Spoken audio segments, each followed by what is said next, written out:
to say you gotta know somebody, oh know somebody to get somewhere these days. To say you know that's alright, yeah that's alright, 'cause you know that's alright with me. Yeah, you know that's alright, yeah that's alright, 'cause you know that's alright. You're moaning about all the politics at the office and how everybody's stabbing everybody in the back and all that garbage. I don't want to have anything to do with that world. I've been there and I hate it, right? This is an achievable goal and a possibility in real estate. The truth is that you don't even need to read my book. All you need to do is buy it, prop it up on your desk, and keep looking at this picture, okay? And that'll set you in the right direction. So, you want to work this for me too? I like putting you to work. This is the jewel of my portfolio. It's called Executech Suites. That's right. And this property, what I'd done in 1989, I went out and I just started aggressively acquiring as many residential properties as I could. I'm a kid from Northeast Philly, so I started out buying $30,000 homes, and I just never stopped. And I was slowly, you know, natural progression. As a real estate investor, you start doing bigger and bigger deals, so I started doing bigger ones, duplexes, triplexes, quads, little apartment buildings, and I didn't always time the market very well. 1989 was not a great time to get into the market. It was at the top, but I didn't know, anything about that at 23 years old. So I made some mistakes along the way. Wrote about them in my book. Was very honest about where I screwed up and where I did things great. And but what happened when 2004, 2005 started rolling around? I definitely knew that this gravy train was about to end.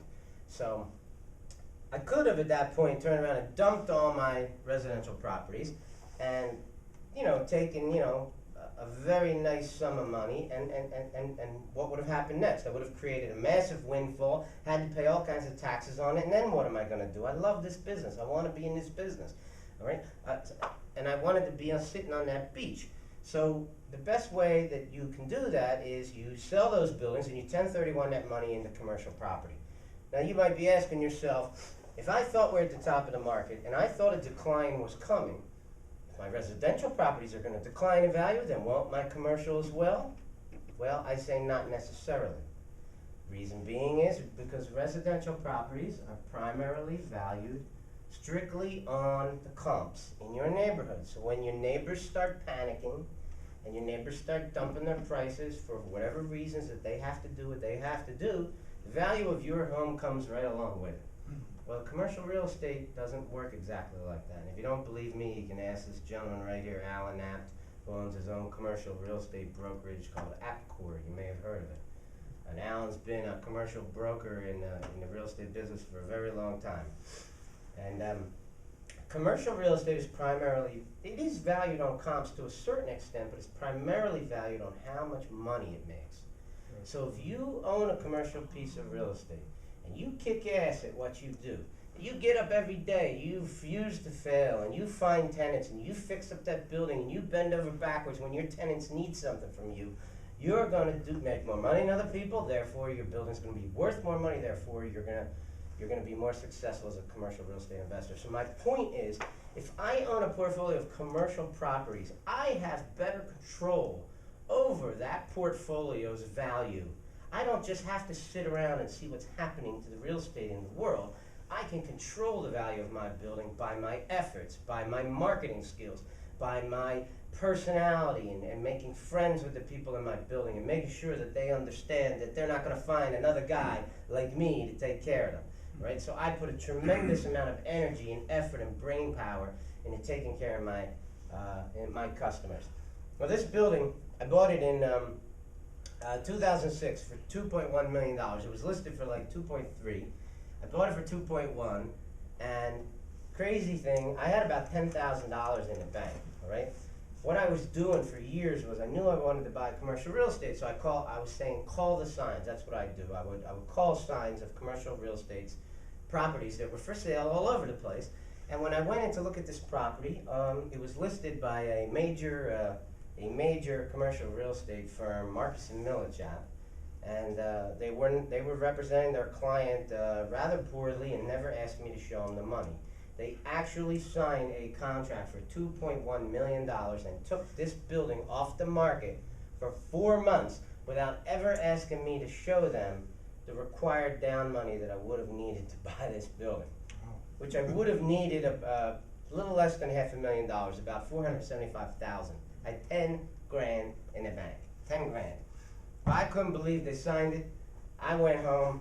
I put 8 buildings up for sale immediately, 8 residential houses, including many of the ones that I had purchased early on in my career, which had the most amount of equity in it. I got lucky.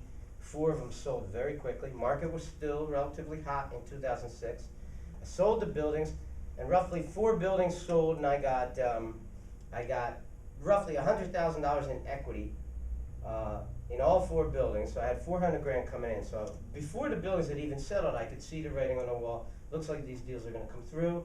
I actually had both. I'm a licensed agent, so I had both sides of the transactions on 2 of the deals. I knew the deals were going to go through. So I called up the title company, and if you've ever bought a duplex, when you settle on a duplex, what happens to the last month's rent and the security deposit? It gets transferred to you at settlement, okay? Well, this building had a rent roll of $40,000 a month, okay? So the last month's rent and the security deposit was about 60 grand. So I called up the title company and I said, listen, can I just have that money transferred over to me at settlement? And they said, yeah, no problem, no problem. You're gonna need $475,000 to close. So all I had to do was raise another $5,000 on top of the 10 I had, and I bought a $2.1 million building, theoretically with $15,000 of actual money.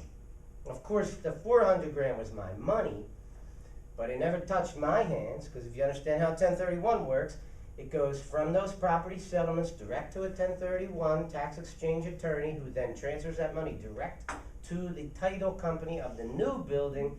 So in my mind, even though it was my money, all I was really doing was asking my money to change addresses. Would that 400 grand please come out of 123 Oak Lane and come over to 67 Buck Road, okay? So it's a great story, because I tell this story all the time because I want to inspire people that you can do this. You do not need to have $1 million cash laying around to go out and look at commercial buildings, right? What you need to do is have an understanding how this business works and go out and see what you can do.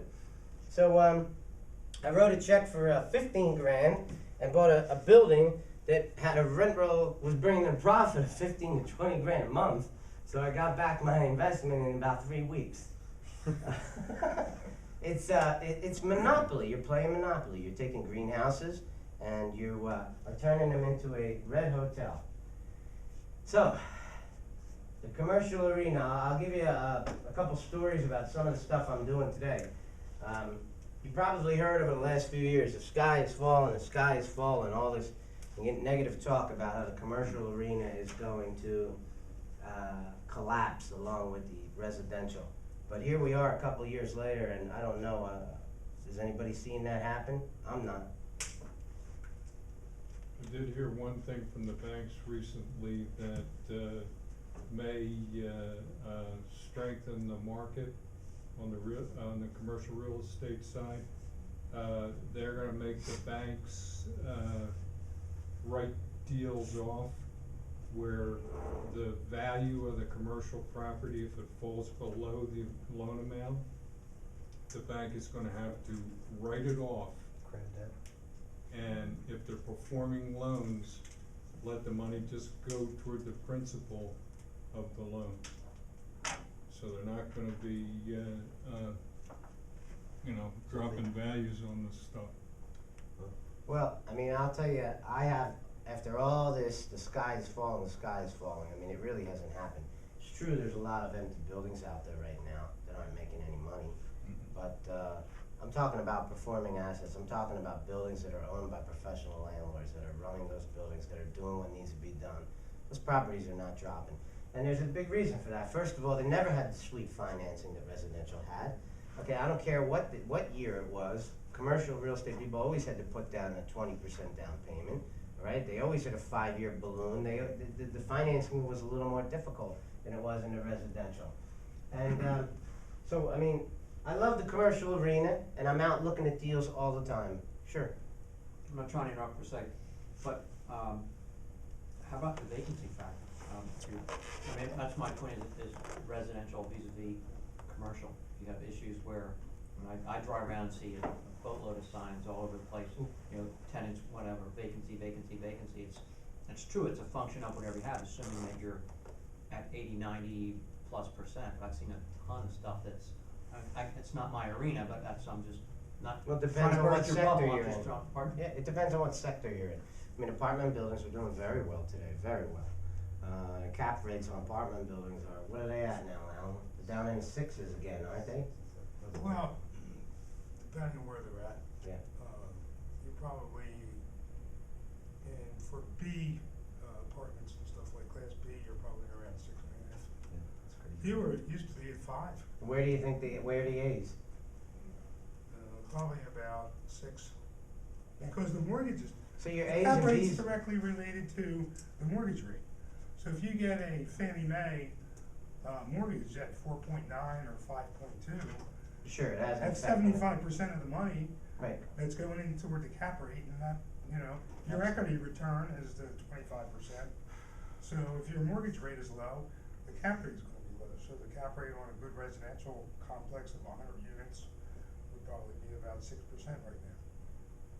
You know, well, but the biggest thing you missed in that deal with the executive suites was that you didn't pay any taxes on the 1034. I didn't say that. well, Yeah, but I was, well, you didn't, That was a tax deferred transaction. So absolutely, all of it. normally on no 400,000, capital gain on investment on properties. 400,000, you would have had to pay 25,000 or 100,000 to the government on It was 60,000, right? It was a 15% capital gains, it. right?